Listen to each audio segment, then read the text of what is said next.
Thank you. Hello, everyone. Can you hear me okay? Microphone's good. Audio's good. Marvelous. I'm very honored to be invited to give the last lecture today, and I especially appreciate that you picked the auditorium where I teach my class, so this feels like home for me. There we go.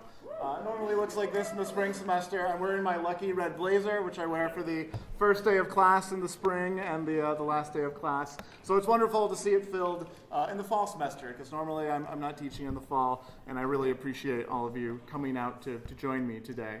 Also, thank you to the students who organized this and recruited all of you to be here. Really appreciate the students who managed the last lecture, and for bringing back this tradition.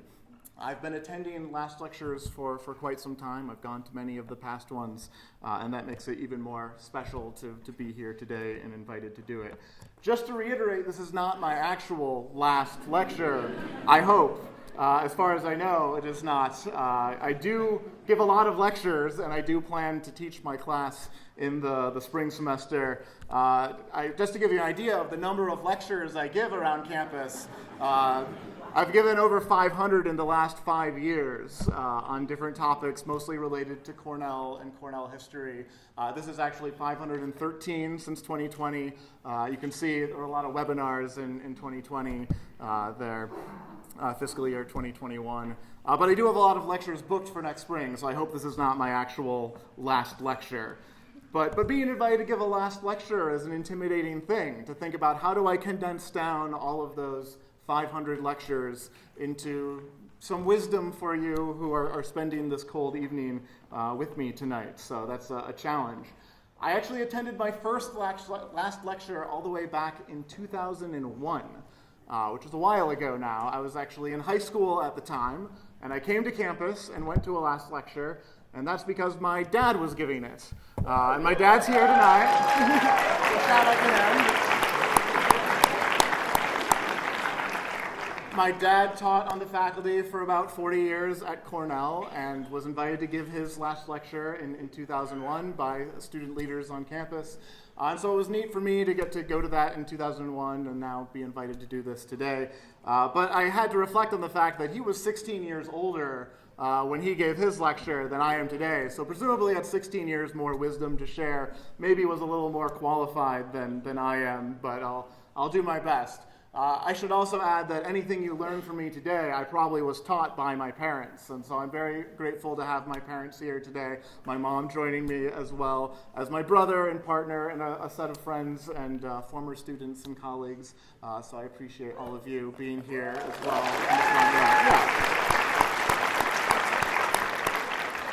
Now, coincidentally, last week, my dad was going through some old files on his computer, and he found his last lecture from 2001 on his computer, because he doesn't clean any files out ever.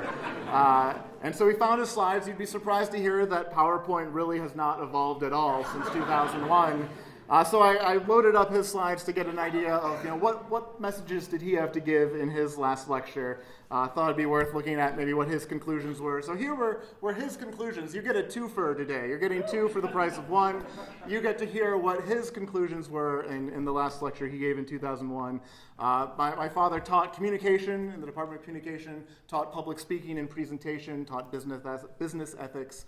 And so you can see some of the aspects of what he taught that came through in his conclusions. Some pretty good advice. Present yourself confidently, treat others as you wish to be treated. One measure of your immortality is your impact on the lives of those around you, and we gain the most enjoyment when sharing the ride with others. So I think all of those are good pieces of advice.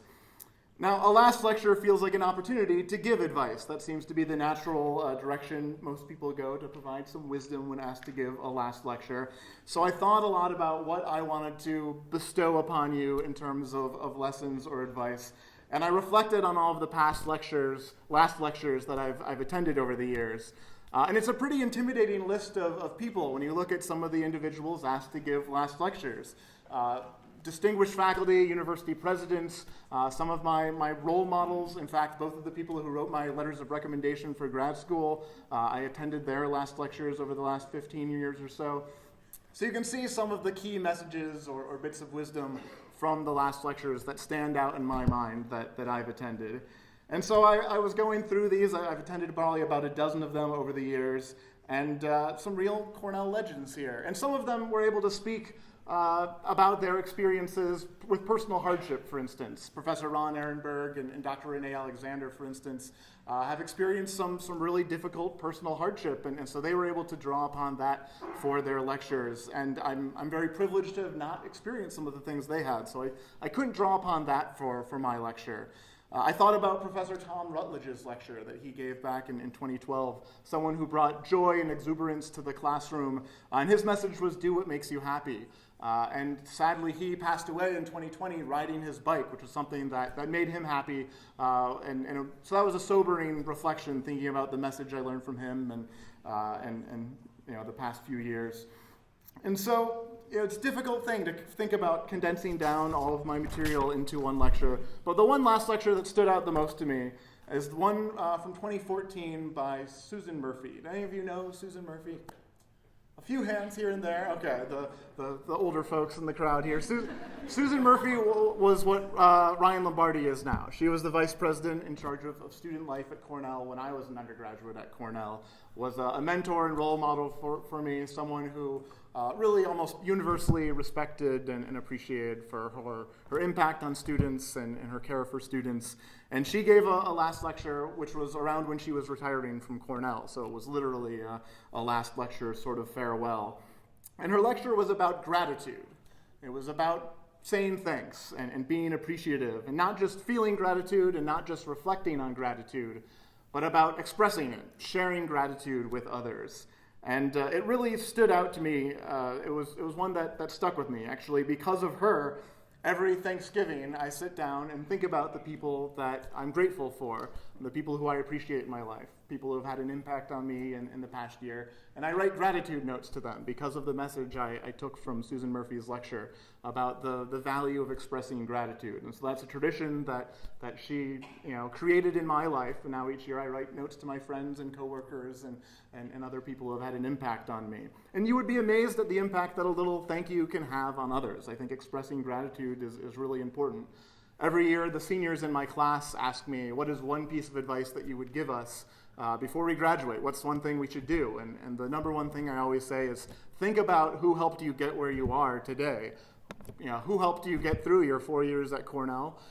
Maybe it's the person who was smiling every time they swiped your card at a dining hall, or maybe it's a friend from a first-year writing seminar who complimented you that one day you were feeling down, but it stuck with you and had an impact on you. And so I think thanking people for those little things can have an enormous impact. And so my first lesson for the lecture is basically stealing a previous last lecture's lesson, but I think it's worth repeating, that expressing gratitude regularly is a really important thing that we can all do. It's easy to do and has a profound impact on others. So I hope that you can take that with you, if nothing else, today.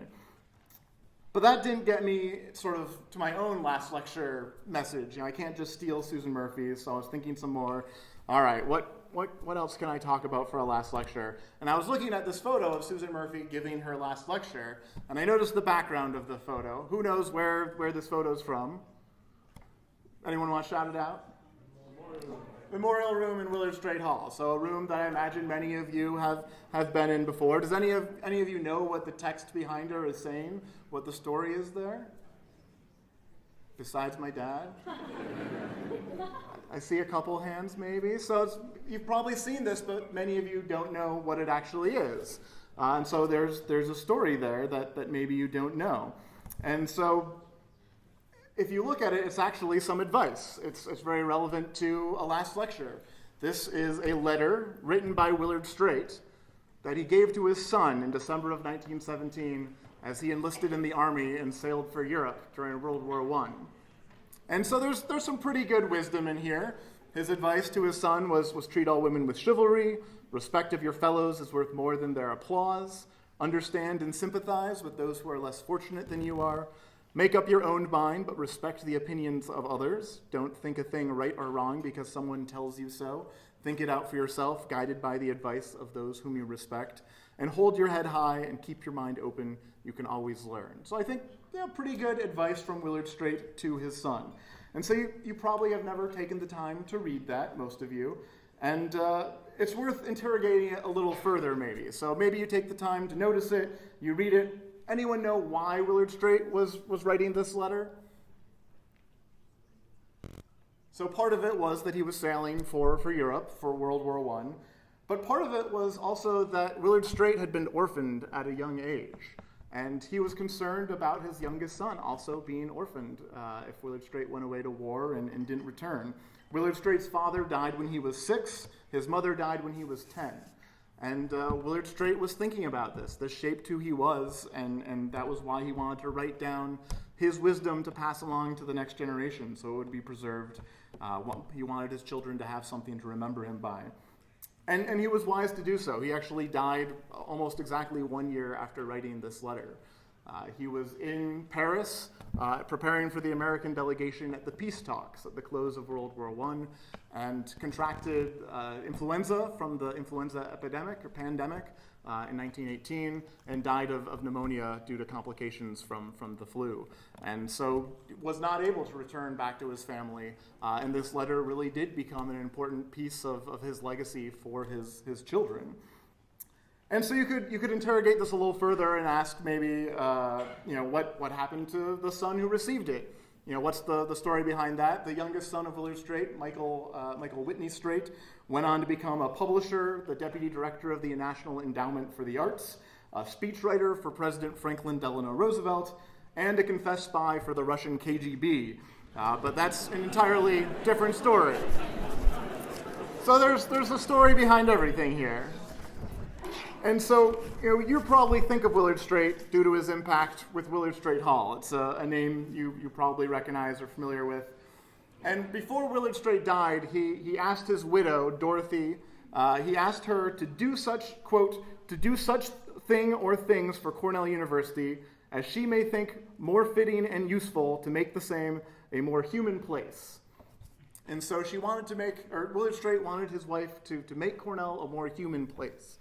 That was the words that he left for her to use their estate to make a difference at Cornell.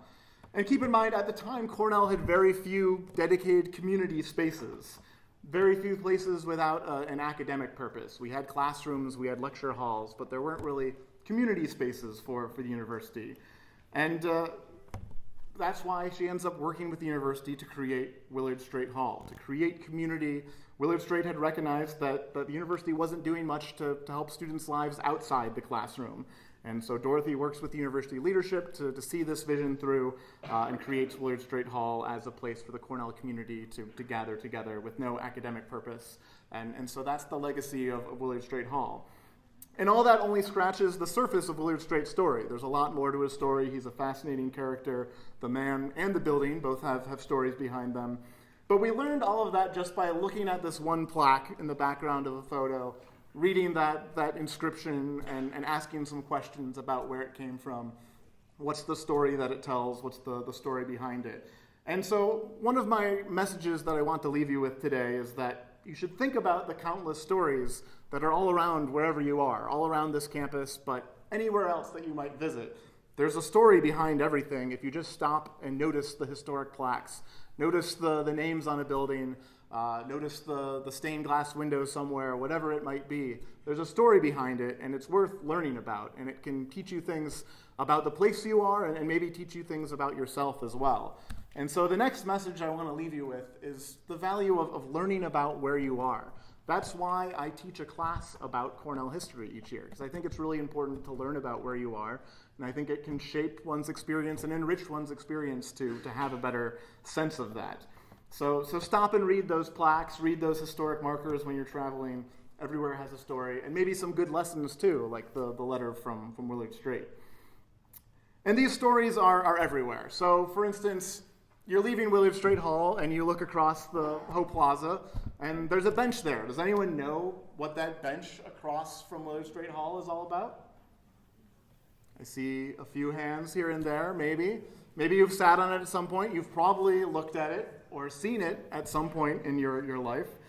But maybe you don't know the story behind it. But this bench recognizes the Alpha Phi Alpha fraternity, which was founded at Cornell. We might have some people in the audience who appreciate that. Alpha Phi Alpha was founded on this day in 1906. So today is the birthday of Alpha Alpha, so I thought it was worth giving them a happy birthday shout out here. It was 118 years ago, if I'm doing the math correctly there, 1906. But what you might not know is Alpha Alpha was the first black Greek letter organization in the United States. It was founded at Cornell, 1906. And at this point, if you look more carefully at the bench, you might notice that there are some other lessons you can get from learning about the bench too. And so if you zoom in a little bit, it might have some wisdom to bestow.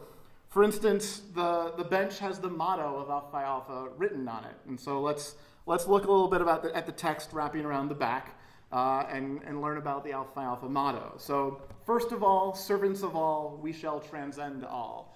Is the motto of Alpha Alpha. It represents these three guiding principles of the fraternity. Number one, first of all, leading the way, being a pioneer, blazing a trail so that others can follow. That's an important part, and I think a good lesson that we can take from this bench. Number two is servants of all, serving others, bettering your community, social justice, advocacy, philanthropy, another valuable message that the bench carries within it. And then thirdly, we shall transcend all, this idea of an aspiration to overcome adversity despite challenges that one may face. And so I think all three of these messages are pretty valuable lessons that you can learn by stopping and reading the plaques and inscriptions around campus. Now, if you're curious, you might ask, well, why is the bench designed the way it is? Is there a story behind that? Why is it shaped like a J, for instance? It isn't a nice rectangular bench. It's shaped like a J. It has this unique shape. And that gives you another fun fact if you dig into that. The bench is shaped that way because the 7 founders of Alpha Alpha, these 7 students at Cornell, are known as the 7 jewels. And so it's a J in honor of these 7 founders of the fraternity. And so you get a little bit more of the story the more you dig into this plaque. Now imagine arriving in Ithaca as a student of color 130 years ago, or 120 years ago, to a university with an all-white faculty with only a handful of black students at the time. I imagine it was an incredibly challenging experience for these students who founded Alpha Alpha. Also maybe a little bit exciting to be part of this relatively young university that was doing things differently. Keep in mind at the time, many other universities had no black students, but Cornell University was founded on these principles of any person in any study, a university that would be open to all, and that was something that set Cornell apart from many of our peers. And I think Alpha Alpha's story is emblematic of Cornell's successes and challenges in living up to our motto, this idea of any person.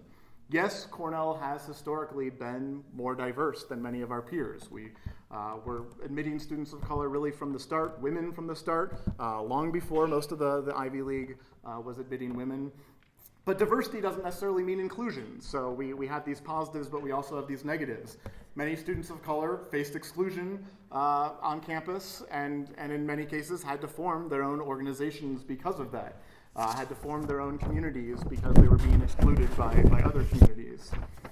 And so Cornell not only had the first black Greek letter organization, it also had the first Latino Greek letter organization in the United States and the first Asian Greek letter organization in the United States. And those are things that I think we can be proud of, but we should also be aware that there's more nuance to the story and there's more to the story to tell, and we should tell those stories too. And we get all that just by looking at this bench across from Willard Straight Hall. And so I'll echo, learn about where you are. There are stories behind everything on campus, and they teach us about how we got to be where we are and have valuable lessons. Every name on every building has a story, and you should wonder about those when you're walking around campus. Why do we have a residence hall named Clara Dixon Hall? Does anyone know who Clara Dixon was? I see a hand, yeah. A.D. White's mother, exactly. Andrew Dixon White was the founding president of Cornell University. He was a co-founder of the university, really one of the key people in thinking about the university's values and what Cornell University would look like. Brought an academic background to the founding of Cornell. And keep in mind, we've talked about how Cornell was doing things differently. It had this any person motto, it was coeducational, it was non-sectarian. We were a radical, sort of revolutionary place when Cornell was founded. When Clara Dixon Hall opened, it was 1946. North Campus residences at the time were all women's residences. Clara Dixon Hall opened as an all-women's residence hall, and Cornell, being a pioneer for coeducation, welcoming women was an important part of the university going back to the beginning. Cornell was welcoming women long before the rest of the Ivy League. In fact, when Clara Dixon Hall opened in 1946, none of the other Ivy League schools were coeducational yet. In 1946, keep in mind that Columbia doesn't become fully coeducational until 1983. That's really not that long ago. And it gives you an idea of how far ahead Cornell was. Yes, the second best university in New York State. Yeah.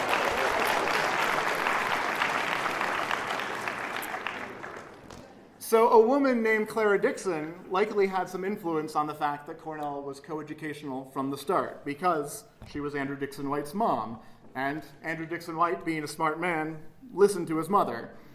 And his mother had attended the Cortland Academy in nearby Homer, New York, a secondary school that was coeducational. And she talked to her son about how that coeducational experience was valuable for her. And she thought the quality of education was better, in part because it was coeducational.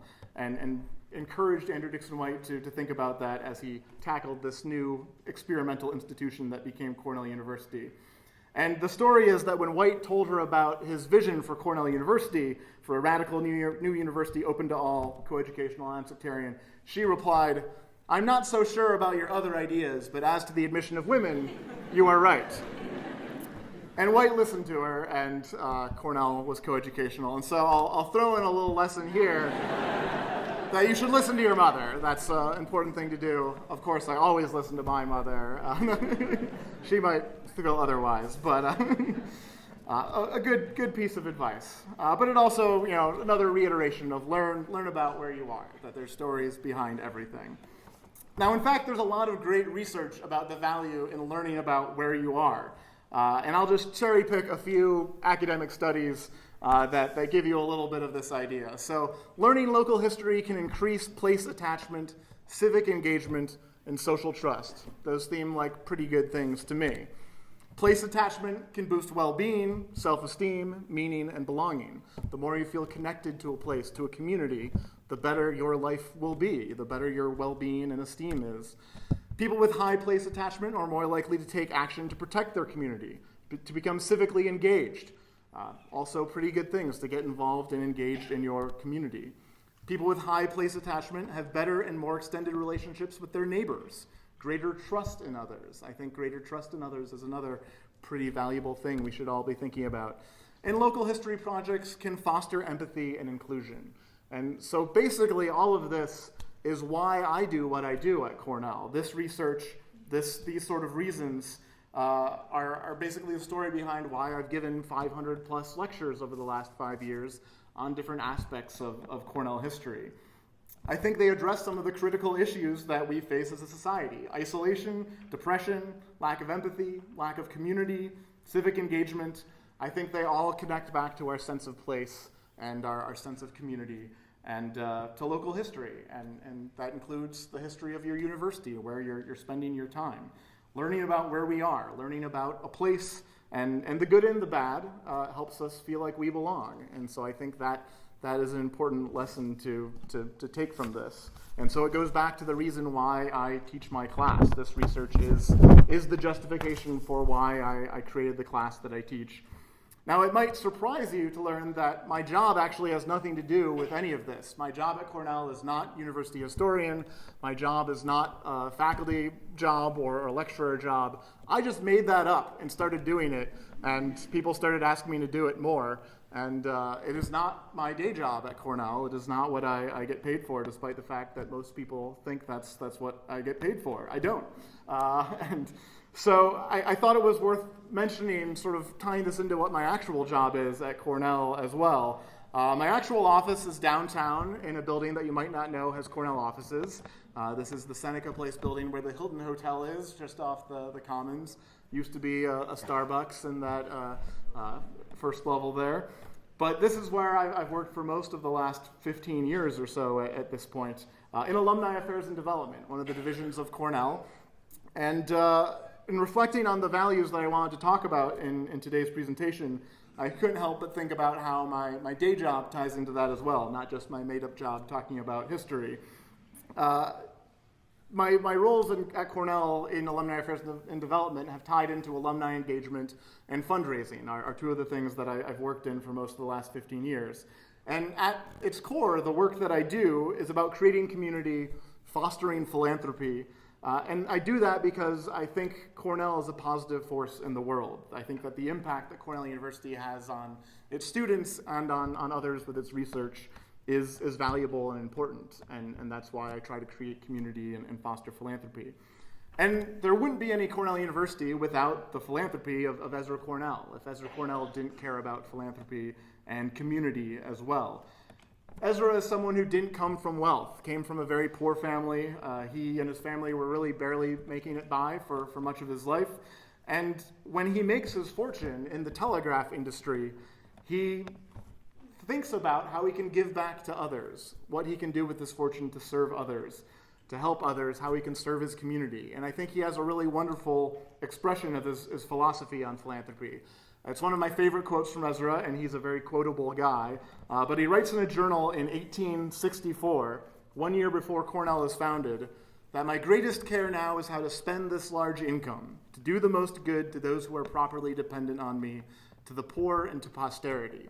And so he's thinking about how can I give away this money to have an impact, someone who really had not been a man of means for most of his life. It's a great philanthropic philosophy, giving to help others, and he ends up inspiring others to give as well. He basically inspires the next generation of philanthropists. Folks like Andrew Carnegie, John D. Rockefeller are the next generation of philanthropists. And Carnegie even cites Ezra Cornell as someone who was an influence. Carnegie joins Cornell's board of trustees and gets involved with Cornell and really saw Cornell as a role model, and this idea of giving while living, of being philanthropic while you're alive and not just leaving a will and having your money dealt with that way. Ezra's writings are full of great quotes along these lines. You probably see one of them all over campus all the time, which is all the banners that say, "To do the greatest good." And this is a letter that Ezra Cornell wrote to himself in 1865. These were notes for remarks he was giving to the New York State Legislature during the founding of Cornell University, when he was speaking about why he was doing what he was doing, why creating Cornell University was important. And he says, do the greatest good twice. That was his goal here. He wanted to create a university that would do the greatest good. And I think he meant it. When you look at Ezra's writing, I think it's clear that he wanted to be a force for positive change and wanted to use his money for good. But another important message is you don't have to be a millionaire to be a philanthropist, to give back and to make a difference. And there are examples all over campus of that. How many of you have seen this tombstone outside of Stimson Hall? I imagine many of you are familiar with that. You've walked by it. There's another one outside of Duffield Hall. And there's a great story behind it. This is a story of philanthropy from someone who didn't have a fortune. No, there is not someone named Mr. Elms buried there. It is not a grave for Mr. Elms. But John Ostrander was a local farmer who, when Cornell was founded, saw the value in Cornell's revolutionary motto of this any person, any study idea. He valued what Cornell was doing. He came and met with university leadership and said, I want to do something to help out. I want to give to this university. I will plant elm trees on campus from my farm to help beautify the campus. The university was just over a decade old at this point. And Ostrander plants elm trees along what would become Feeney Way or East Avenue, the main sort of artery north-south through campus. And that's what it used to look like. Sadly, the elm trees died from Dutch elm disease in the 1950s and 1960s.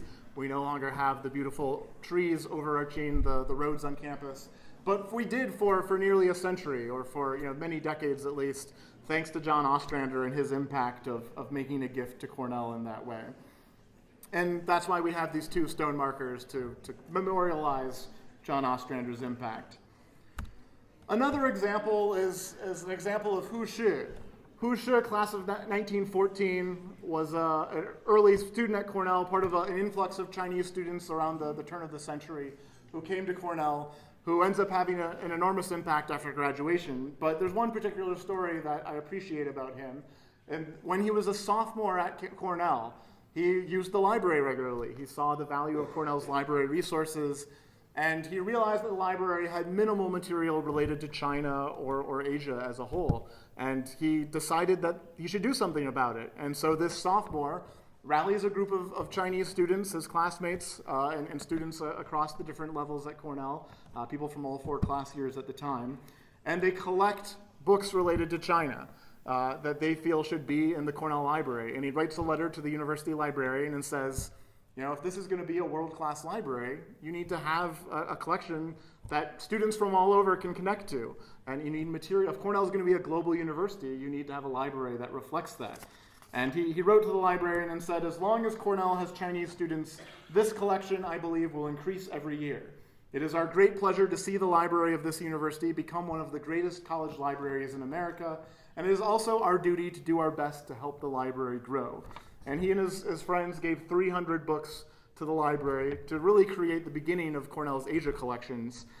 Today, our Asia collections in the library are some of the best in North America. The Asia collection is one of the most significant and largest collections in North America, and that's thanks to this group of students who started that back in 1911 when Hu Shi was a student. Hu Shi went on to be the Chinese ambassador to the United States, went on to be an incredibly influential essayist, philosopher, academic leader, and now, of course, has a residence hall named after him.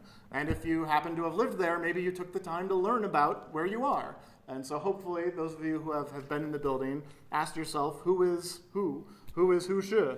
And why do we have a building named after him?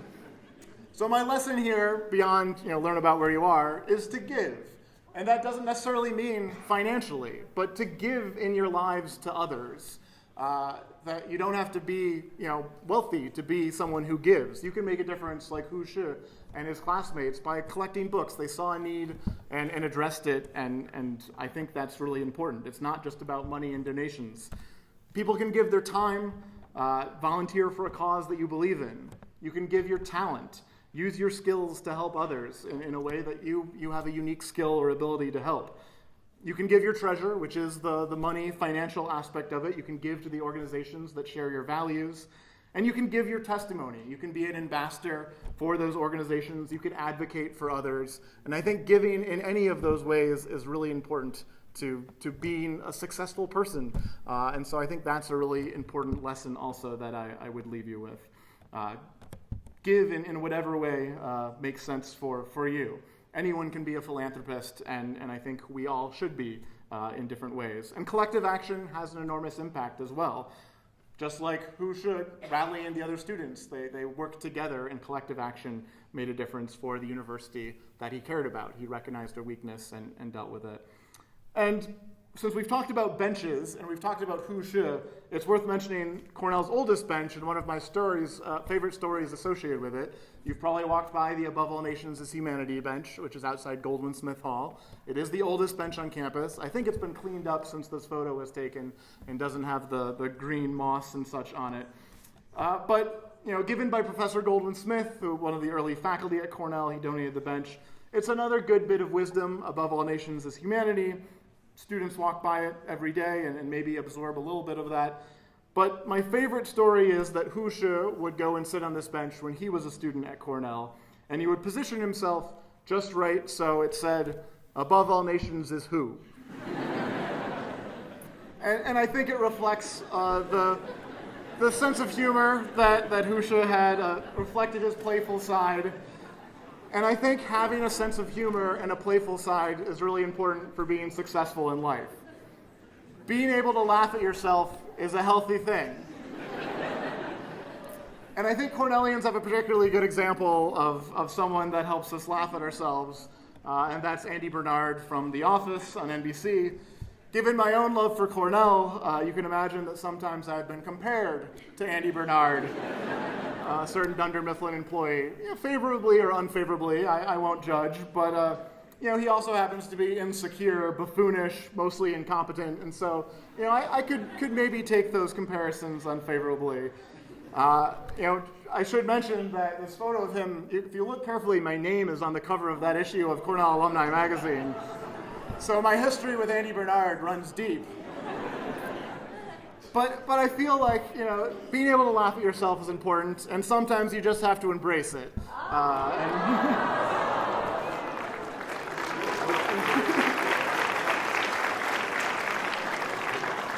I should give a shout out to my brother who purchased the actual prop diploma that Andy Bernard had on The Office that hung in his office. They sold the props on eBay afterwards, and so I have that diploma hanging in my office. Not my own diploma, but Andy Bernard's diploma, because I think that's, an important reminder of being able to laugh at yourself. And I give a lot of credit to Cornell and the class of 2014 Student Convocation Committee, because they invited Ed Helms to give the convocation address back in 2014, almost 1 year to the finale of The Office, where Andy Bernard speaks at Cornell's commencement. And so that's the shot from the end of The Office, where the office is around the computer watching Andy Bernard give the commencement address. And Ed Helms actually included this idea as one of the messages in his speech when he gave the commencement address. This idea of, don't be afraid to be the fool, to laugh at yourself, to be the butt of the joke. And I have another example of that I thought was worth mentioning. I'll give a shout out to the students of CU News, who provide regular entertainment to many of us on campus through their headlines. You really don't need to read the article. The headlines are all you need, but back in 2014, for instance, it was announced that my class was being canceled by the university, and this was the headline from CU News when that became public. And thanks in part to CU News and other students, the university changed its mind, and my class was once again offered. And so I think it's important to be able to laugh at yourself and embrace that. And don't take yourself too seriously would be my lesson there. Have a little fun and add a little levity to situations when you can. And so to wrap up, I want to go back to Willard Straight and his story one more time, and his last wishes, asking his wife, Dorothy, to make Cornell a more human place. I really appreciate that phrase, a more human place, and I think it's one that we can all think about as we spend time at Cornell. What does it mean to make something a more human place? As a student, Willard Straight was one of those people who was involved in everything on campus. He was known for seeking out and befriending those who were different from him, particularly international students. He made an effort to get to know them well and stayed in touch with many of them. He also had a great sense of humor, worked for the campus humor magazine while a student. He's credited with helping create traditions like Dragon Day, which we still celebrate today. He gave his time, he gave his talent, and he didn't take himself too seriously. And I think he created community wherever he went throughout his career as well. And so my last lesson for you today is a wish for each of you to make Cornell and the world a more human place, like Willard Straight did. Everyone around you is battling their own challenges, and I think the best thing any of us can do is to be kind, to be generous, and be thoughtful. And so I hope that each of you go out and make your communities, wherever they are, more human places, like Willard Straight did, or do the greatest good, like Ezra Cornell strived to do. And so to summarize, these are my lessons to leave you with. Express gratitude regularly, learn about where you are, listen to your mother, give in whatever way makes sense for you, don't take yourself too seriously, and make Cornell and the world a more human place. And so thank you for spending your evening with me. I'm very grateful to have you all here. I'm truly honored to be invited to give a last lecture. Thank you to the organizers and to my family and friends for being here. And if I can ever be helpful to any of you, don't hesitate to reach out. My email address is easy to remember because it's create, C-R-E-8, like the word create. And I hope to see some of you in class in the spring. So thank you for coming. Really appreciate it.